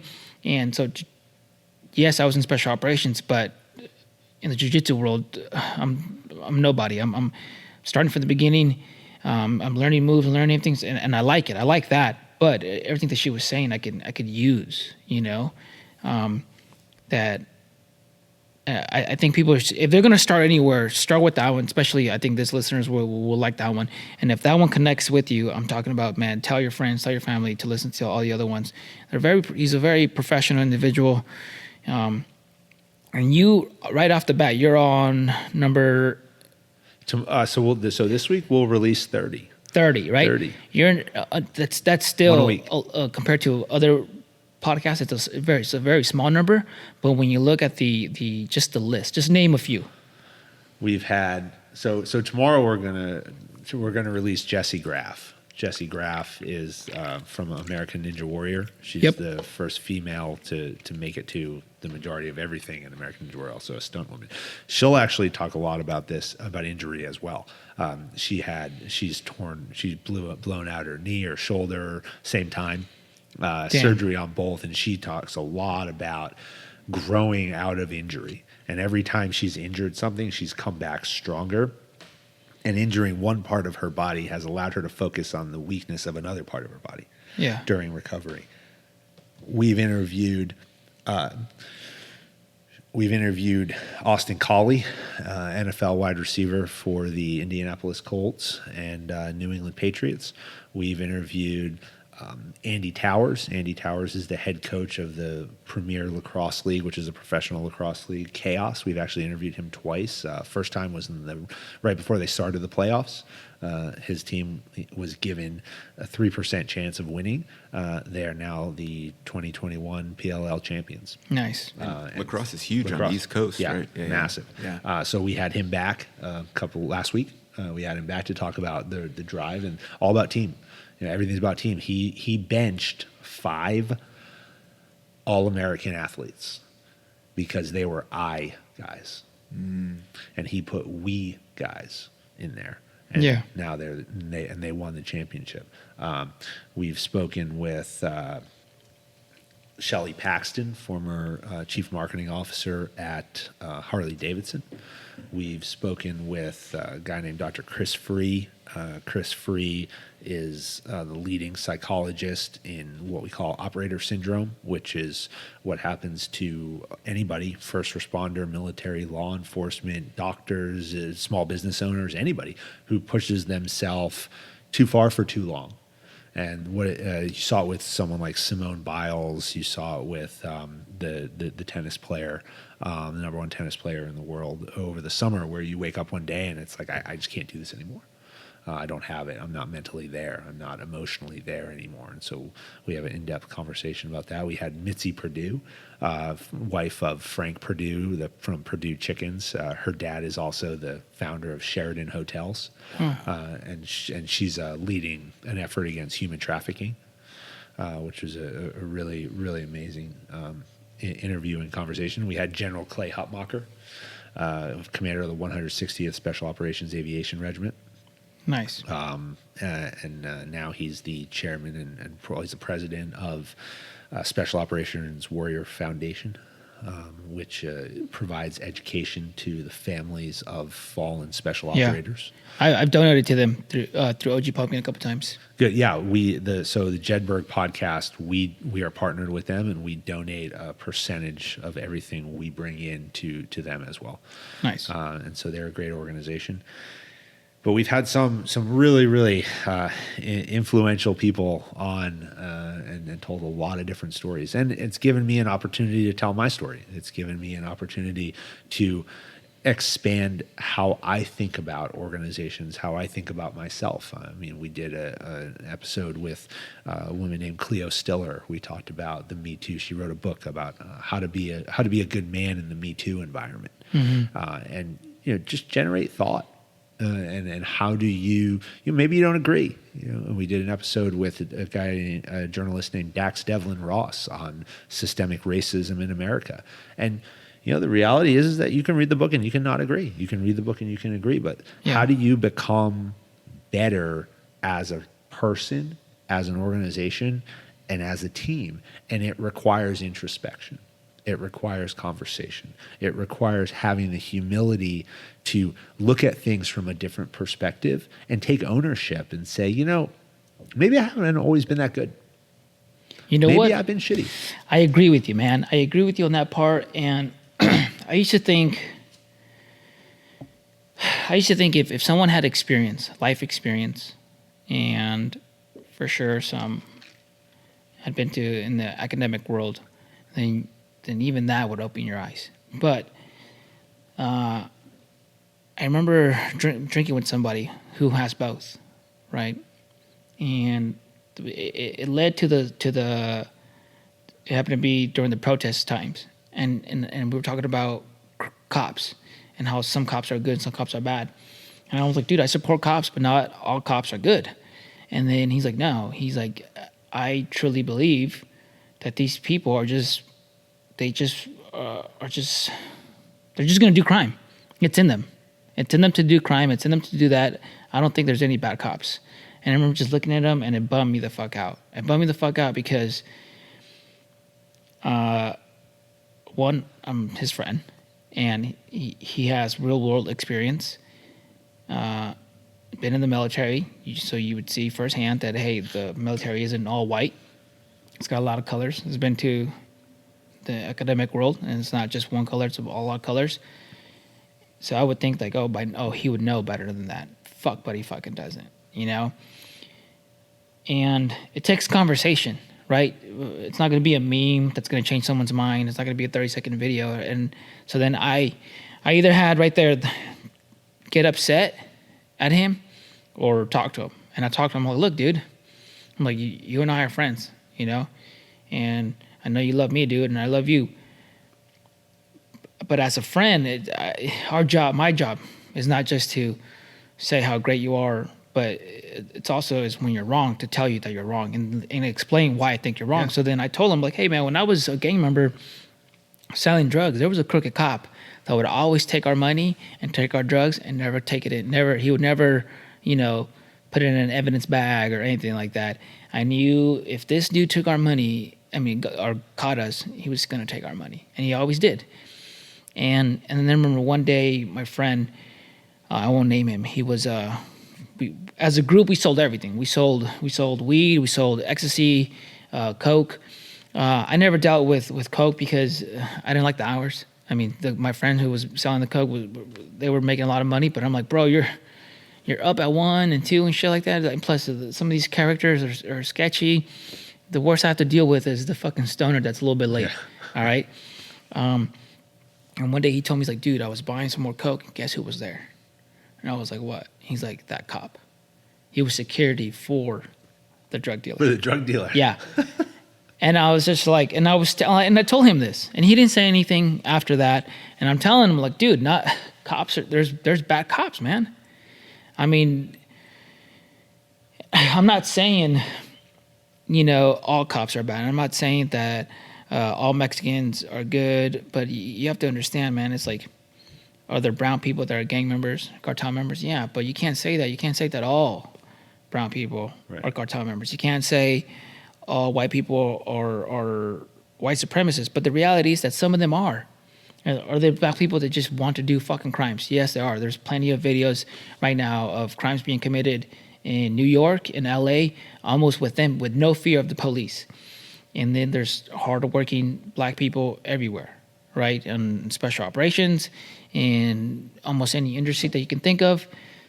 So to think that, man, to label one group as one thing, it just bums me the fuck out, which is one of the reasons why I'm doing this podcast, is because I quickly realized that once I started sharing cool guy pictures and videos, people were like, damn, dude, hell yeah, special operations. And sometimes I would click on on especially when I just started the page, on the followers who were following me, and it'd be like, pro-Trump this, pro-Trump that. And then I started sharing, dude, I'm a product of immigration. Like, I hopped the border. And then I can tell people were didn't like it, or I can tell people were like, wow. I've had so many people that'd be like, you know what, man? I never thought about it this way. I would talk about why I was selling drugs as my friends were buying cars and chains and stuff like that. I'm feeding and clothing my brother and my sister. Growing up, we were made fun of because we had knockoffs, everything, knockoff vans. I would wear the same clothes multiple times a week, but now I can take them to the mall and be like, everything that we would just look at a distance, we can have it now. I'm not trying to justify it, but that's just how I did it. And I remember explaining this, and I talk about it on Instagram posts. I talk about it on podcasts, and so many people messaging me like, dude, I never thought about it that way. I always just thought, if you're a drug dealer, you're bad. But I never thought, what? You're in this position where your parents don't give a fuck about you. What are you going to do? This presents to you, so you take it. You take it because that's all you have now. But then you become this. So a lot of the things of my history in my past, like people just want to see look at the special operations part and be like, fuck yeah. But once I say things that, they might have been against growing up or still are, they're like, fuck, I like this dude so much. I like what he's doing. He's had such an impact in the community. And then it makes them think, maybe change their opinion. Which is one of the reasons why I'm doing this. And we talked about it earlier. You're like, how long have you been doing this? The OG Pumpkin started in 2019, but the idea and the movement had already started a long, long time ago. I got out in 2016. I was sharing cool guy pictures and giving advice for free. So when I dropped OG Pumpkin, I already had a following. But even before I got out in the military, I just worked real hard and I did things that necessarily that I thought would get me likes, because back then there was no likes. I didn't think about following. I just did things. And I remember one guy came up to me, he's like, dude, for a Mexican, you're not bad. And I just started laughing. And then 6 months later, he was like, man, you know how I would say in the beginning, for a Mexican, you're not bad? I was like, yeah. He's like, I wasn't kind of joking. I was like, yeah, I know that now. And he's like, my dad, I love him, but he grew up a certain way. He told me certain things, so I just thought you were all the same. I thought you would all just come here and basically want to rape this country. And I'm like, no, man. So a book like that, I mean, people read it and I think, or your podcast, listen to it and maybe hopefully it just sparks something, because that's what we need. We need podcasts like yours that are doing this, that are having long form conversations, because a meme isn't going to change someone's mind. A 30-second video isn't going to change someone's mind. It's going to be time and or something that's long form, because yes, we all like Instagram, Snapchat, which is a 10-second video or whatever, or what is the other one? TikTok, right? But we all want long form stuff, right? So, dude, I've listened to not all of your episodes, but a good chunk of them, and man, it's different. I don't know if any other veteran, special operations guy is that's doing this, or because you have so many people from so many categories throughout the world that besides the guy who wrote the book, hopefully sparks some minds and it helps people. I think that you're what you're talking about, and thank you for your support. I do love that, and I appreciate it so much. Everything that you're saying and all the things that you've done for me in trying to get the word out. There's an importance of authenticity, and I think authenticity gets used a lot. I think it's like a word like entrepreneur. Someone say, oh, well, you have to be authentic. Well, what does that mean, right? Well, if I think about authenticity, and you brought up a lot of it here, and when you talk about your audience too, people don't want to see fake. They want to see, especially today with social media. I think there was a period of time where it was fake. It was like, show me the best of everything. They just want to see real. And maybe real is good. Maybe real is bad. But it's just, is it unpolished? Is it you living your values? When you do that, the audience and the people who gravitate around you are the ones who number one want to be there because they identify with what you're saying and what you're doing, and it's the ones you want there. Yep. So I've had this is something we've talked about a lot when we've said, do we want to talk about controversial issues? Do we want to take positions? I come from a background of objective journalism. I don't think objective journalism exists in most mainstream media today. Yep. Because it doesn't matter what side of the aisle you sit on or where you identify with. The reality is that you can turn on two television shows can talk about the exact same topic and say the complete opposite thing, and we're supposed to rely on these organizations to provide us objective truth. Yep. It doesn't exist. When I was trained in journalism, it was all about objective journalism. So my position on it is, can we tell the story through the lens of the guest? And who is going to come and say, yeah, I agree, or I don't agree. And let's generate that conversation. And if you generate that conversation, you're empowering people to be leaders, because leaders don't need to have all the answers. Leaders need to be, why do I say this now on the back end of authentic, right? Because the greatest leaders are those who are simply themselves. Because it is easy to be yourself. And I will speak from experience, because I told you, I lived my mistakes. I've lived lives that were fake in many ways, where I had seemingly multiple lives. That is exhausting. When you wake up and you have to think about, who am I talking to right now? Who am I supposed to be with this person?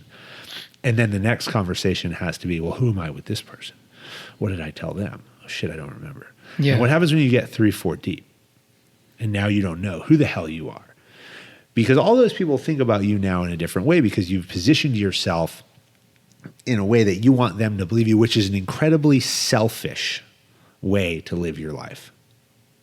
Because a selfless way to live your life is to be you. And when you're you, the people will find you. People will want to be around you. The people that you want to be around you will eventually surface. And maybe it takes a while. Maybe it takes 6 months, a year, 2 years, 3 years. But if you wake up every day with the drive to live yourself, your true values, then you don't have to fake it. Life is easy, and it doesn't matter what you're doing. Yeah. It doesn't matter what your job is. It doesn't matter, what's going on in your life, good or bad. You can handle it. You can tackle it. You can think about it, because you're not trying to live all of these other things that you think people need to perceive you as. And I think when I hear you speak, that's what I hear. That you are creating an environment, and have created an environment with what you've built, where you can express your views, and maybe they're conflicting. Maybe there's a lot of different views on certain subjects. Maybe there are things people want to hear, they don't want to hear. But that drives conversation. Yep. And leaders drive conversation. That's what they do. They don't always provide direction. Can they drive conversation? And that was something I got to give it up to the leadership I had in the military, not necessarily leadership as in my platoon sergeant or whatever, but just people who were leaders in the military that I listened to, and then coming out and being around people, other leaders like you, Mike, that reassured that what I'm doing is the right thing to do, and I don't think I have all the answers. I just I base a lot of the stuff based off experience. If I can see it, then it's real, right? I remember I was talking a conversation with, he was another Ranger, and it just led to we were talking about immigrants in the military. And I'm like, yeah, you don't have to be born here to fight for this country. And he's like, that's not true. And I was like, yeah, I've seen it. And he's like, the government wouldn't allow that. And just based on how he was born and raised, he didn't want to face the fact that the government will allow people in the military who weren't born here. And I was telling him the story of when I was in Iraq, the end of the deployment, we're in Bagram. Not Bagram, what's the big Iraq base? Balad. We were in Balad, and I didn't know that guy, but he was in another platoon. They're like, hey man, Ivan's they're gonna do a little ceremony. It's not the official one, but it's the military version. I was like, all right, man, I'll go to the gym, and then I'll go support him. And as I turn the corner, I see almost 100 people lined up, and I see my platoon on the side, and I'm like, dude, is this the formation? He's like, yeah. And I remember pointing and being like, why are they there? And it was a group of white people, and then they're like, you thought well, you thought Mexicans were the only illegal ones here? And I was like, yeah, motherfucker. Growing up in the news, that's all I ever heard and saw was brown people jumping over Mexico this, Mexico that. And in the group of 100, yes, the biggest group were brown. And then the second biggest were white, and then a little bit of blacks, and then a couple of Asians. And so I was in Iraq, 18, now 19. I was 19 years old when I found out for the first time that other people from other countries were illegals. And I told him that story, and he looked at me and he's like, nah, that's not true. And I'm like, all right, dude, like, so that's how I looked at life. That's how I live my life, right? And so I take and I listen, and sometimes I change my ideas. Like, you know, some I realize some of the things that I thought were wrong. So then I adjust, you know, and we learn from all of our knowledge, right? Our first knowledge is your parents and your community, right? And then you have knowledge of your experiences, and then you have knowledge of what you read or see, right? The internet, books, but now the internet's more can be, you know, what do you know? What's fucking true? And I remember, so some of my first knowledge being what I learned in the house, and I remember my grandma telling me, you have to marry someone who's Catholic and Mexican. And I love my grandma, and she taught me a lot of good things. But I remember the moment where I realized my grandma is wrong. Doesn't necessarily mean that everything else she taught me was wrong, but I know that is wrong. That's not right, and that's kind of fucked up. Because if I would have listened to my grandma, then I wouldn't have married my wife. Because one, she's not Mexican. Well, at least not 100%. She's Italian and Mexican, and she's not Catholic. But now, when my grandma comes over, I mean, there's nothing wrong, right? Everything's fine. But that's maybe she learned, and so that's what I do. You know, based off my experiences, based off of people who I feel are leaders like yourself and Mike, and I take it all in and I just share it. So and I share it, and then people think like, oh, it's you, and I'm like, nah, dude, it's not me. It's the accumulation of a lot of people's ideas and experiences so then I'm just that's who I am. It's what I am. But here, what we've built, I mean, I'm not the only one. I mean, Benji is the same way, you know. And I like Mike allowing myself to let me be me, right? Because you've explained that you've had to be other versions of yourself, and that sounds like it was taxing, it was horrible. But now you can be you, right? You know, fucking working at DSG, Mike has never told me like, yo, man, tone down Angel, right? And I love that. And you giving me credit for what I've done. Dude, you've done everything. I'm just letting people know, hey, dude, check fucking this out. I feel like that's our job. I feel as veterans, the first things first, man. If we don't help each other, who the fuck is? All right? And I know some people who even were veterans were like, dude, what are you doing, man? Like, I remember I would drop a T-shirt design, and then I would also share my friends that he dropped his, and that veteran would be like, dude, what are you doing, man? You're taking money from yourself. Which, by the way, this was the printing company that I used to work for. He's like, dude, you're what are you doing? And I remember just looking at him and be like, dude, I don't want to be like you. Yeah. I don't want to think like that. And you know where I learned that from? Dude, people like you, people like Mike, people like Hugo Vanderwall. You know what I mean? I think together we can accomplish a lot. And I've said this a lot. I feel like the group I am associated with is the second wave of, and I say second wave as in successful veterans who can be successful in what they want. Yes, they didn't all come out at the same time, but I consider the first wave being, you know, David Goggins, Andy Stumps, JT, Matt Best, all these guys who David Goggins, who did all this stuff, Mike Glover, and who have successful podcasts, who are doing what they love, and that's, you know, their source of income, but it's because it's real. They don't have to work hard to be that thing. I feel like they showed us that, hey, you don't, because I remember when Matt Best did it, I remember thinking like, damn, dude, that's a once in a lifetime thing. Like, there's not going to be another veteran that's successful. And then Andy did it. and then Mike Ridland did it, and then Mike Glover, and it's like, oh shit, then when more than one do it, then maybe I have a chance. Maybe I can do it. So when I go on these people's podcasts like Andy and go with JT, and they're like, dude, keep it going, do this, do a podcast, write a book.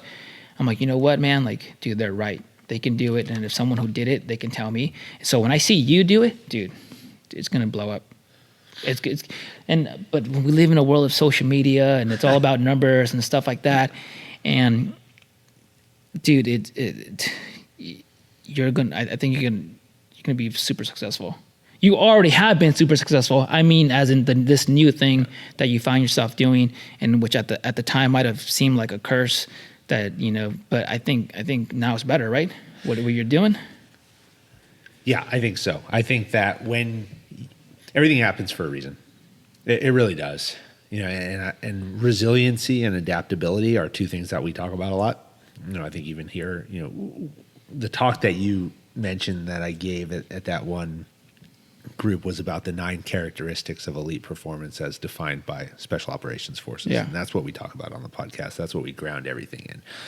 And so what that means is that there's nine characteristics that are used in the assessment selection of all special operations, whether that be Green Berets, Army Rangers, Air Force, Navy SEALs, it doesn't matter. The same 9 are used, they're just weighted differently. So like there's a team ability that has a higher rating for one than another. There's a drive that's different. Curiosity, integrity are all weighted a little bit differently depending on what they're recruiting for.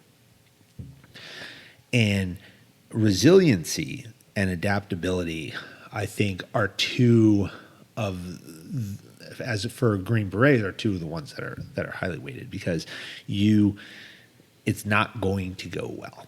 Life is not supposed to always go well. A lot of times I say that if you think about a graph, right, and a graph that has a slope that goes, from the bottom left to the top right, essentially, a straight line going at a 45-degree angle up, right? People think that life looks like that, but it doesn't. That path has ups and downs. There's troughs and valleys. There's setbacks. There's sharp rises and there's sharp falls. Our ability as people, as leaders, organizations, to withstand those shocks comes down to your character. It comes down to your values. And it comes down to 3 things that we talk about a lot that are grounded in responsibility, accountability, and ownership. And do I understand my responsibility? Do I understand my role, good, bad, or indifferent? Of what am I supposed to do here? What's my role in my family? What's my role in my job? What's my role in my community? What's my role in organizations that I'm a part of? Do I know it? Do I understand it? Right. And then the second part of that is accountability. Do I accept it? Do I accept that my role here is to do X or do Y? Right? Maybe I'm in charge. Okay. Well, sometimes you're not. Do you accept that when you're not in charge? And understand that. You might not like it. Maybe you do like it. It doesn't matter. But you still have to become accountable because that is what forces you to then take ownership. And ownership is the combination of being accountable and being responsible. Because if I know what I'm supposed to do here, and I know my job, and I do my job, and I accept that wholeheartedly, and I accept everyone else around me, that they're in the place that is best for the organization. Well, now collectively we have ownership, and we own what happens here. We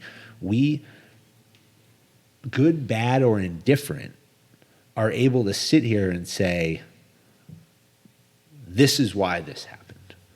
This was my role in it. And I own those results because actions have results. Leaders have to take action, and leaders have to own the results of those actions. That's the most, I would say, that is the most critical piece of building organizations. And I think that comes from what you talked about, which is what we term effective intelligence. Can you take the preponderance of experiences that you've had, your own, others, how you've been affected, what you've learned academically, institutionally, on the job training, being there, talking to people, learning from all these things. And then that aggregate information that you've accumulated over the course of your life then shapes your decision making moving forward. And that's effective intelligence, meaning that I can take all that information, synthesize it, and then say, well, here's going to be my next steps based on all of this. See, look at him, dude. You got charged. I feel like I'm about to get charged for all this. I've been fortunate to work with a lot of organizations. I mean, I'm doing it with some companies right now. We're doing it with a couple of large companies, several hundred employees, and building out talent management, talent development. I'm fortunate to work with an organization called Talent War Group, who supports a podcast and founded by a great Navy SEAL warrior himself, and Mike Sorelli, and wrote the book Talent War. Took me in at the outset of that, and had me join that team when they launched it about a year ago, and has been a great partner and a friend to me. But it is about that community, and that's the conversation we have, and that's what we owe. It's not. We talk. I advise and coach teams in competition, but you can have healthy competition. But the reality is all boats rise with the tide. And when you look at the supporting cast, nobody can achieve success on their own. It takes a team, and even in individual sports. We talked. You mentioned Laura Wilkinson. We're going to release in a week or so an episode with Jevy Stone, Olympic silver medalist in women's rowing, all-time winningest person ever to race in the Head of the Charles, which is the premier rowing event of the year, every year in Boston. And she races a single. It's just her. But when I question her about the drive, her performance, the very first thing she says is, "This is my team." And this is someone who is the only person out there. Laura Wilkinson, nobody can dive for her. Yeah. She's 30 feet in the air by herself. But every day we'll say, I couldn't do this without the team, without my coach, without my family, without the supporting cast, without the athletic trainers. And that's how we have to look at it. And you mentioned as veterans, it is actually a small community. And I think we become jaded in effect because of the algorithms on social media. Every time you like something from somebody who was in the military or a veteran, now you just get more of that, and so you can be tricked into believing that the whole world that survives around you is like-minded, and the whole world that survives around you is into the same things that you are, and they look at it the same way. And there's so many veterans out there who are doing the same thing I am, but the reality is there's not. The reality is that there's a very small percentage of the population who's done that. Yep.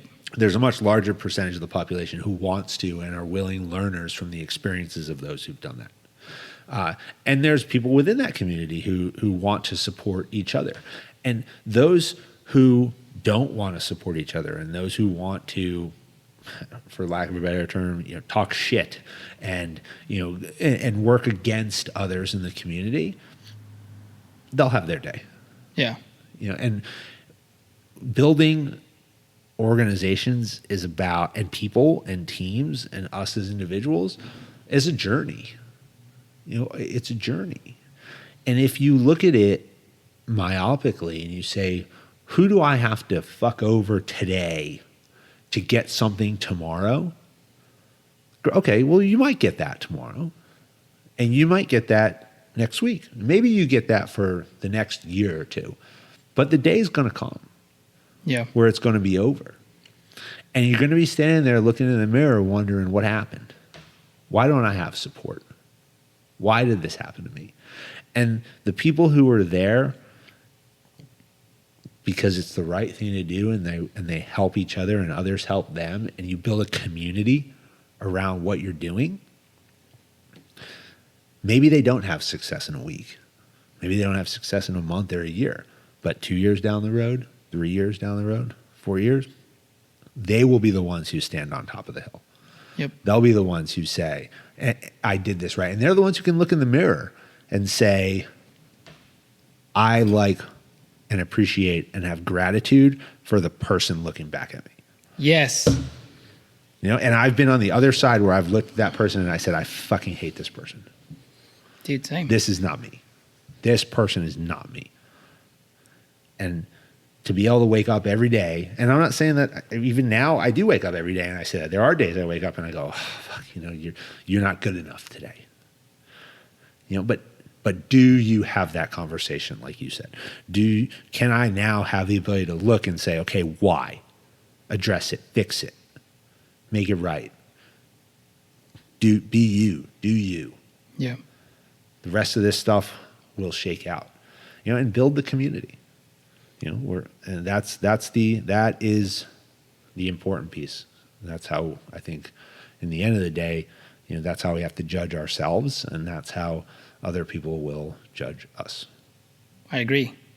And on that note, let's wrap it up. Dude, you hit it right there, dude. I don't think whatever fuck shit I'm gonna say is gonna. Can I drop this Yeah. mic? Can I spike this mic? Like, if you want. Can I Rob Gronkowski spike this mic? Before you drop the mic, where can people find you if they have questions on whatever? Yeah, I'm on all social media. So LinkedIn, Fran Racioppi, on Instagram, Racioppi Jr., Twitter, podcast, the Jedburgh podcast on Spotify, Apple. Go to the webpage. It's Jedburgh podcast. Just Google it. You'll find it. And then, find my website, fr6.com as well. Dope. And before I forget, thank you to our sponsors, Thrash and Raid and the Hero Games charity. Please check out both, and if you like what you're listening, go support them because they support us. Both great organizations. Yep. Like, subscribe. Thanks, guys.